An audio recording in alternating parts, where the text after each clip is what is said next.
Les bestes sont à Budapest et les nôtres n'en faisaient pas partie en ce premier jour de semaine. Comment ça va aujourd'hui? Comme un lundi. 3 représentants pour 3 échecs rapides, il n'y a donc rien à dire, pourriez-vous penser. Mais comme dit l'adage, soit je gagne, soit j'apprends. Et il faut bien convenir qu'il est question de cela aujourd'hui pour le clan français. Apprendre. Apprendre des erreurs, apprendre aussi des bons exemples, et comme on va le voir, les 2 champions du jour peuvent nous faire réfléchir. 3 échecs donc, d'abord celui du moins de 81 kg, Arnaud Aregba.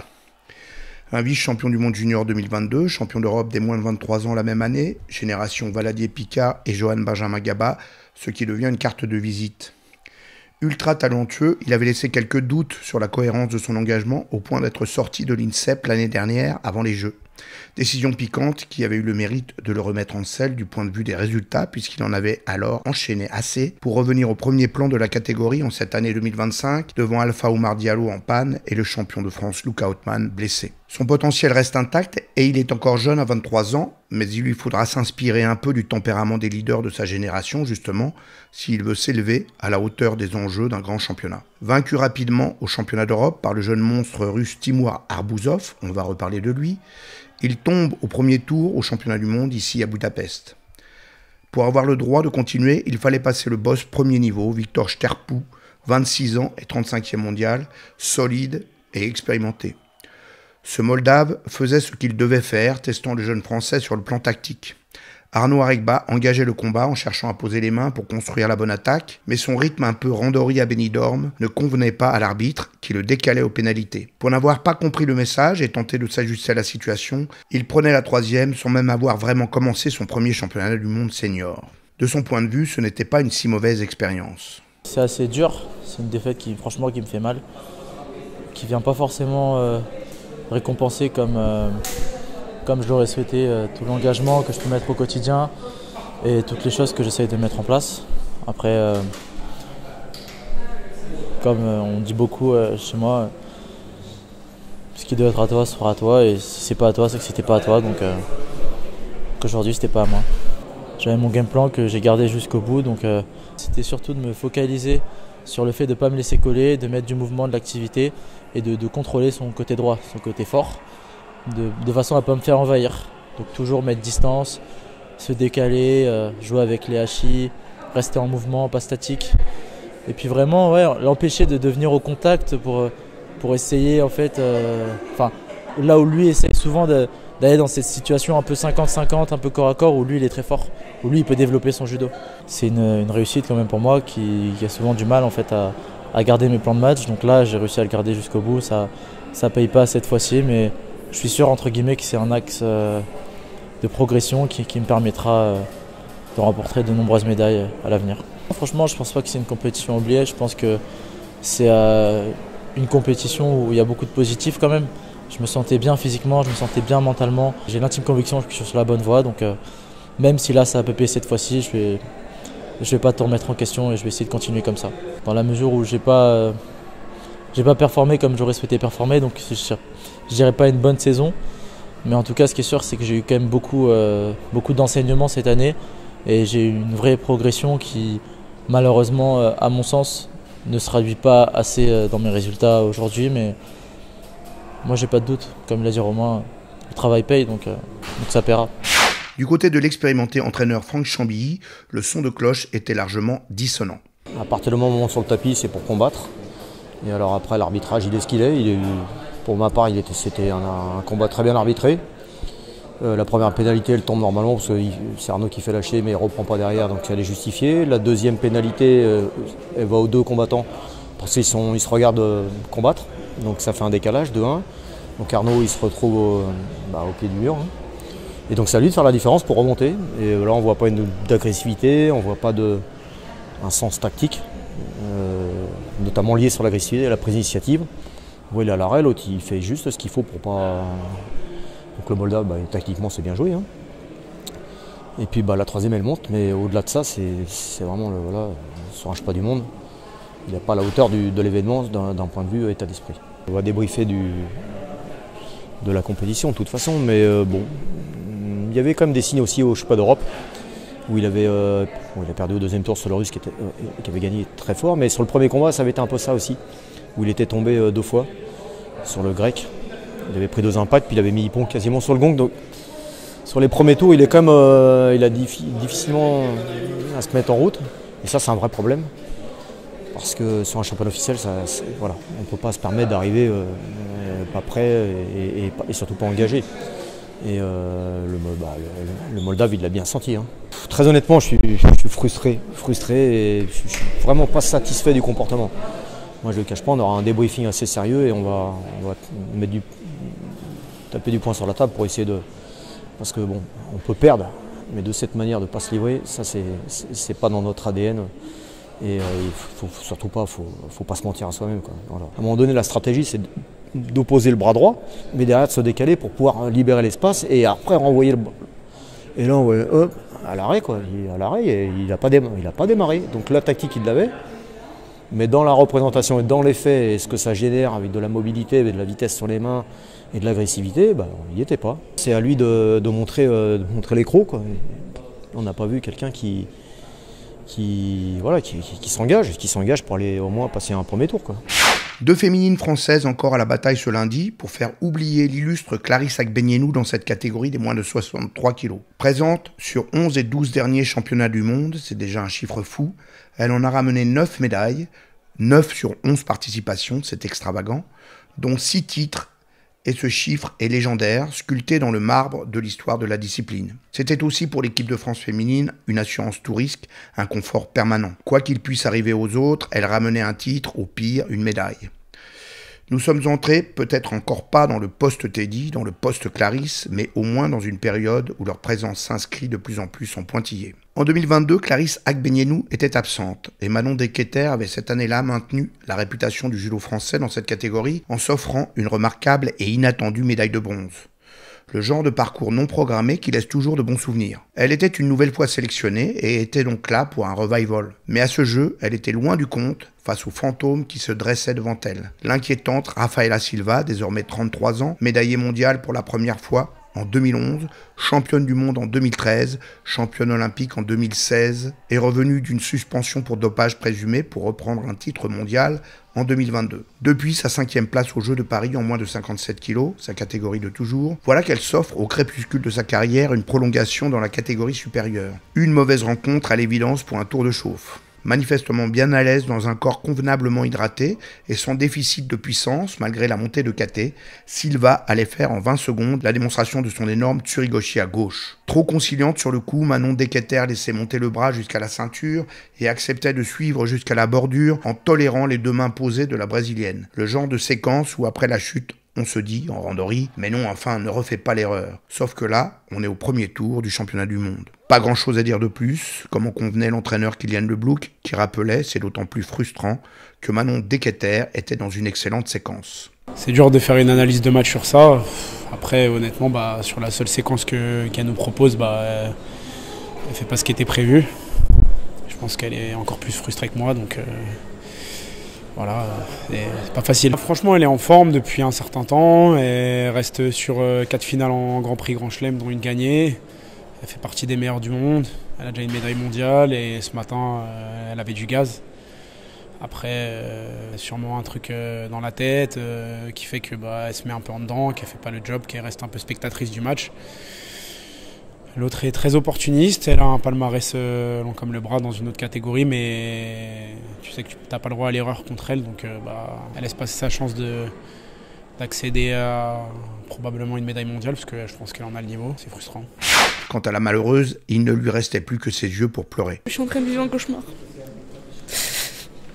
J'ai honte de moi.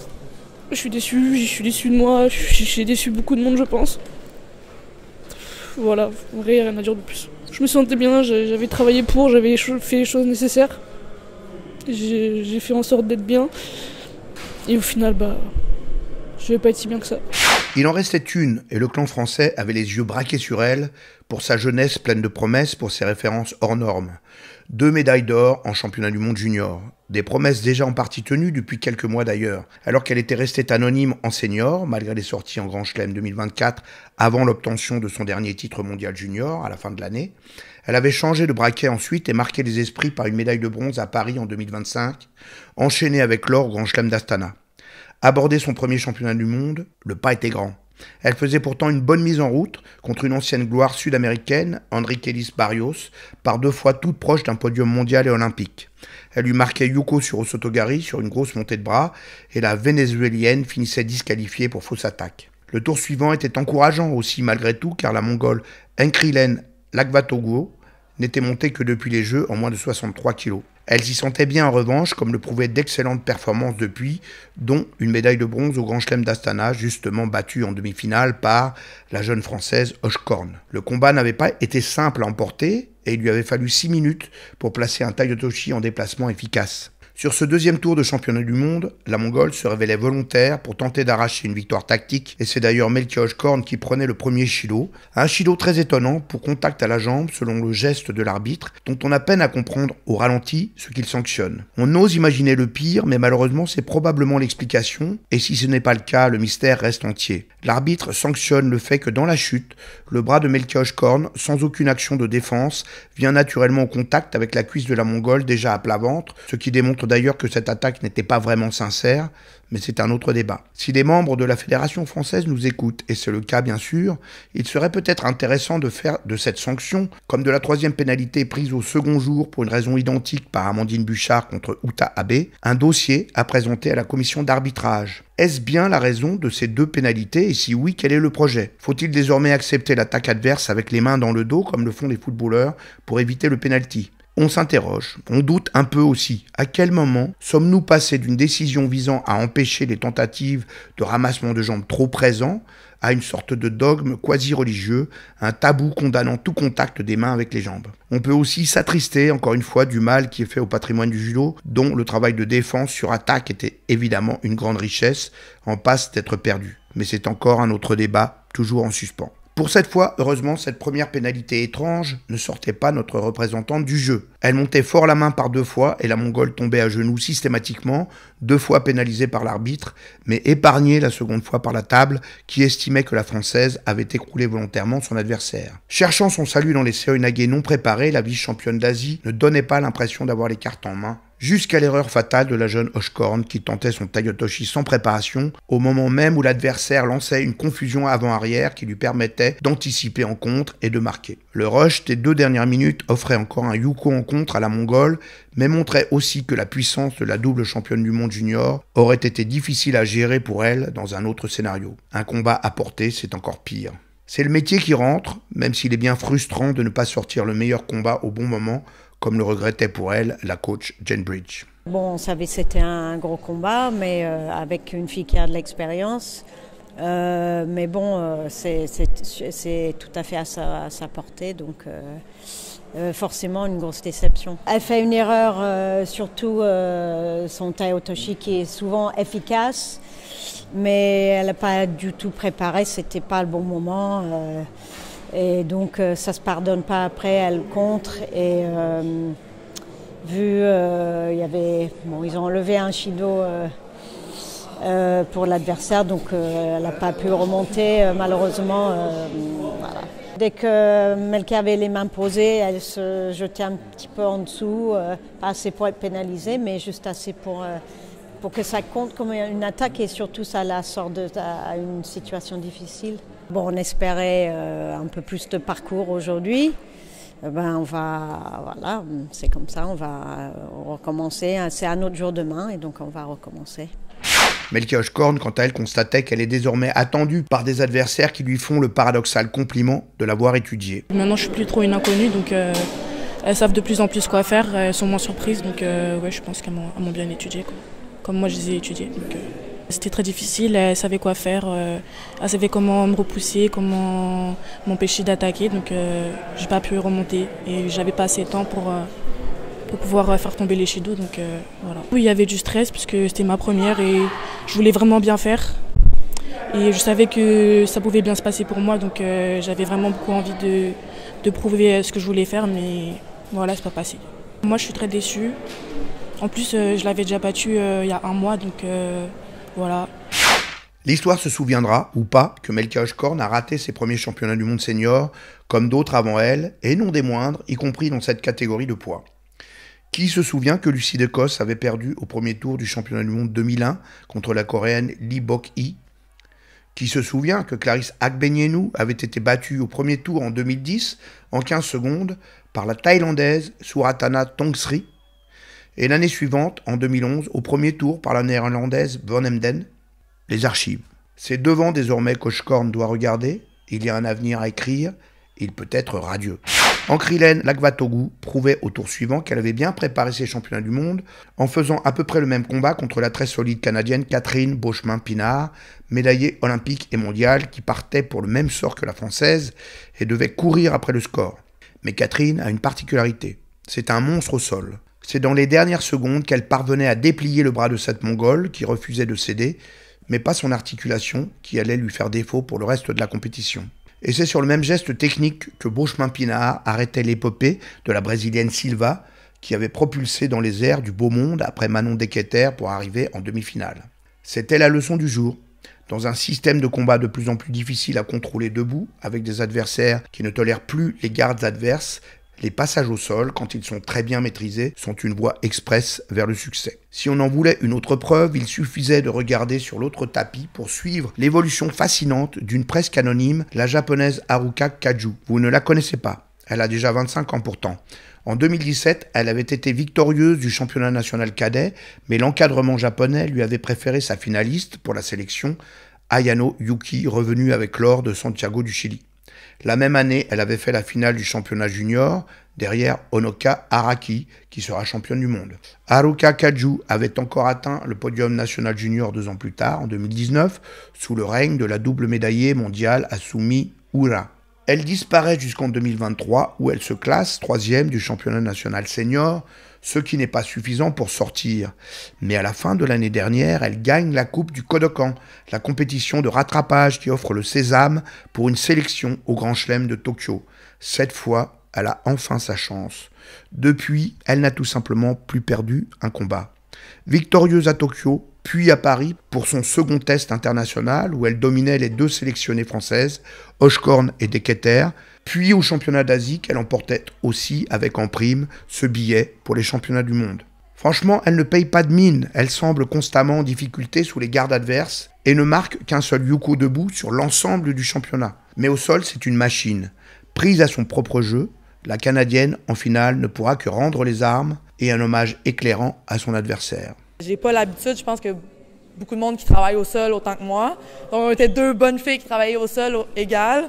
Donc, ça m'a fait un peu, je pense, changement, mais c'est quelque chose que je pense que je vais avoir à travailler. Le judo japonais est très classique. Donc, si tu joues un judo classique avec les Japonais, généralement, ils ont avantage. Donc, moi, ma tactique, c'était vraiment d'aller croiser, monter ma main, puis de faire un judo qu'elle aime vraiment pas. Donc, je pense que ça a super bien marché. Puis, en effet, j'ai pas senti dangereuse debout. Mais autant moi, dans certains combats, des fois, j'ai beaucoup de misère contre certaines filles, mais je réussis à gagner parce que j'ai un bon newaza puis je suis capable de trouver des failles au newaza. Moi, je suis petite, elle est plus petite que moi, elle est très compacte. Donc, c'est vraiment dur d'aller agripper quelque chose parce qu'elle est vraiment compacte. J'ai de la misère, j'ai vraiment de la misère. Habituellement, je vais mettre ma main en dessous de la jambe quand le monde fait ce genre de technique-là. Mais là, il n'y avait pas d'espace. Elle est vraiment compacte, elle laisse pas d'espace, puis c'est ça qui a fait. C'est ça qui m'a surpris le plus, en fait. Qu'elle laisse vraiment pas d'espace, puis qu'elle a une tournée sans que je puisse bloquer avant. J'ai l'habitude d'être capable de bloquer avant que la personne me tourne, mais là, ma technique ne marchait pas. Je dirais qu'après le combat, j'ai versé quelques larmes, mais mon coach était là pour venir me rappeler le travail que j'ai fait. Puis, tu sais, 5 semaines, en fait, je m'étais blessée au genou. Donc, puis j'ai juste recommencé les combats, peut-être 2 semaines. Donc, tu sais, 3 semaines, j'étais pas sûre si j'allais être capable de faire des beaux combats au championnat du monde. Donc, quand on remet ça en perspective, je suis vraiment contente de ma médaille d'argent. Puis c'est sûr que c'est juste parce que je le sais qu'elle était accessible et que j'aurais été capable de la battre. Mais I guess pour une prochaine fois. C'est facile après ça, regarder, faire « Ah, j'aurais dû faire ça, j'aurais dû faire ça ». Mais la prise de décision, c'est des microsecondes. Puis des fois, ça fait qu'on gagne ou on perd. Donc, je pense que les prises de décision que j'ai pas bien faites, c'était de la laisser travailler. Je peux toujours compétitionner avec les meilleurs au monde. Ça me donne le goût encore de continuer. Puis, je veux pas parce que j'aime ça, m'entraîner pour les compétitions. Donc, tant que j'aime ça puis je vais m'amuser dans le sport, je pense que je vais être sûrement présente. Haruka Kaju a travaillé, a su patienter, mais n'a pas tremblé quand les opportunités se sont ouvertes. On est loin d'Uta Abe dans l'expression du judo, mais la leçon est bluffante et l'exemple passionnant, car elle arrive aussi avec le style qui convient au bon moment. Dans cette Olympiade où il devient possible de descendre vers le tapis en tirant, de ramener des adversaires relevés vers le sol et d'y construire des attaques parfois pendant 2 minutes effectives sans mater, sa victoire nous avertit, comme d'ailleurs la présence en finale de 2 spécialistes du Newaza, au judo debout presque négligeable. Le judo français, toujours un peu en déficit à ce niveau, ferait bien de l'entendre.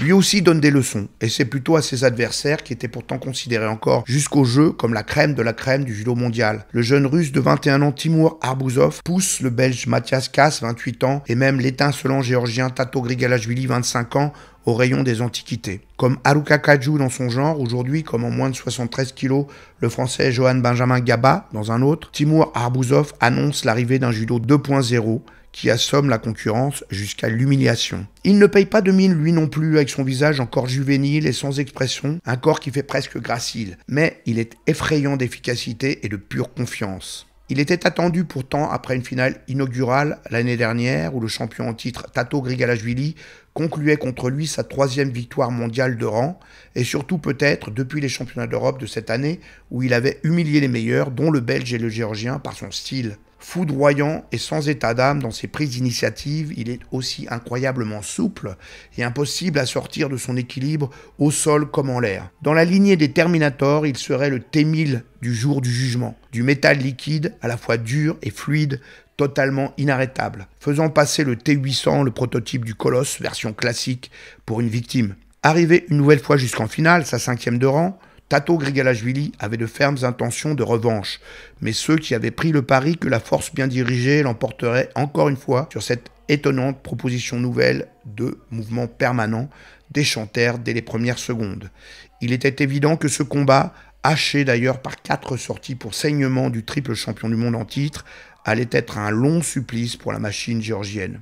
Toujours en mouvement, toujours en attaque, sous tous les angles et sans jamais perdre la qualité des appuis et le rapport des forces, malgré des positions audacieuses, ne doutant d'aucune situation, même dans les corps à corps, contre l'hyper-spécialiste Tato, effrayant au sol où il pousse le moindre avantage jusqu'au bout de l'enfer, avec toujours ce visage d'adolescent introverti, Timur Arbuzov a de quoi faire peur. Après avoir passé environ 6 minutes sur le tapis pour atteindre cette finale, il était à peine chaud. Et il fallait voir Tato Grigalashvili chercher son coach, Lacha Gouget-Joigny du regard, s'auto-arbitrer en réclamant des fautes imaginaires, prendre de longs temps de pause au moment de repartir au combat et finalement vouer à on ne sait quelle malédiction vague tous ceux qui semblaient être responsables de son malheur du moment pour comprendre toute l'étendue de son malaise. Jeune seigneur de 25 ans, maître incontesté du game, le voici soudain balayé comme un indésirable par un droïde de nouvelle génération. Ça fait mal. Timur Arbuzov réinvente lui aussi le judo à sa façon, avec des particularités qui font sens avec les propositions des autres nouveaux monstres.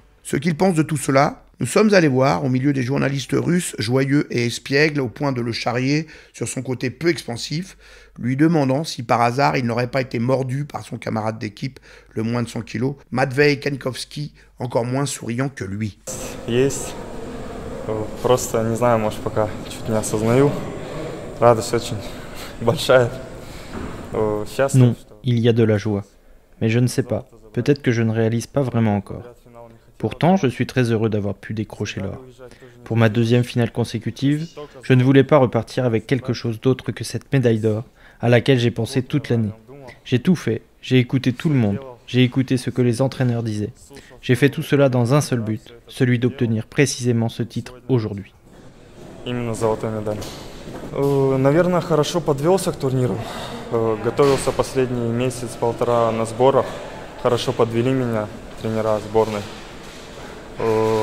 Ментально тоже долго подходил к турниру. Depuis 1 mois et demi, je me suis préparé dans notre camp d'entraînement et les entraîneurs nationaux m'ont bien mis en condition. J'ai énormément travaillé mentalement pour être prêt pour ce tournoi. J'ai essayé de me battre en prenant du plaisir, comme je le fais d'ordinaire, avec l'objectif de ne pas repartir triste et de ne pas faire un pire résultat que l'an passé.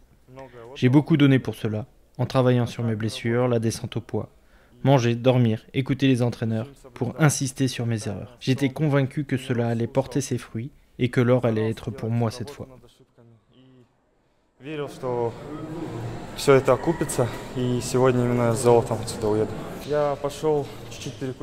À la pause, je suis retourné dans ma chambre d'hôtel, j'ai mangé un petit encas et je me suis préparé un thermos de thé au miel, comme j'en emporte toujours pour les compétitions. Et alors qu'il me restait environ 30 à 40 minutes, je suis resté allongé. J'ai regardé un peu le plafond, tantôt les yeux fermés, tantôt les yeux ouverts. Et puis je suis descendu, je me suis étiré et je suis ressorti pour la salle.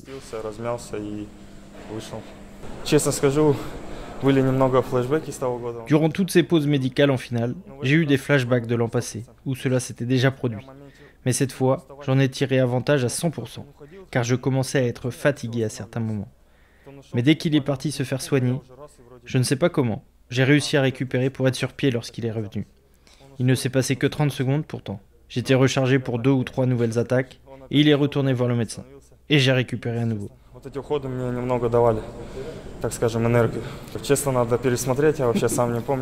Sur l'action finale, il va falloir que je la revoie, parce que je ne me souviens même pas comment j'ai lancé mon mouvement. C'est parti instinctivement, sans plan précis en tête, alors que nous étions au corps à corps. C'est mon corps qui s'est mis en action.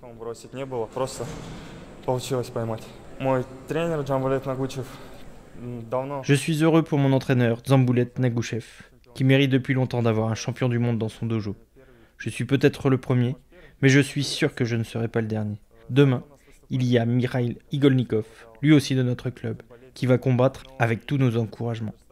Et nous avons aussi une jeune génération de très bons judokas qui grandit actuellement. Notre entraîneur a consacré toute sa vie, pour ainsi dire, à ce sport. Et il mérite encore plus que nous ces médailles.